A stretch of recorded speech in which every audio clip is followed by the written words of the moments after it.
बातमीपत्राच्या पहिल्या भागात आपलं स्वागत आणि आता बातम्या पाहूयात विस्तारानं।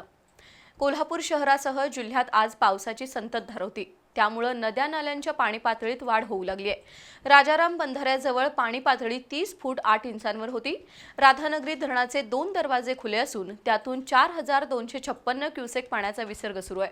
दुसरीकडे राधानगरी तालुक्यात सुरू असलेल्या संततधार पावसामुळे काळंबावाडी धरणातील पाणी साठ्यात झपाट्याने वाढ होत आहे। सध्या धरणात 20.57 टीएमसी पाणीसाठा झाला असून धरण 81% भरलंय।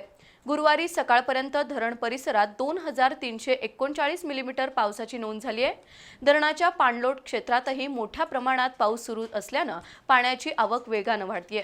जिल्ह्यातील 40 बंधारे पाण्याखाली गेले आहेत। गेले 4 ते 5 दिवस अधूनमधून कोसळणाऱ्या पावसानं आज कोल्हापूर शहरासह जिल्ह्यात चांगलीच बॅटिंग केली।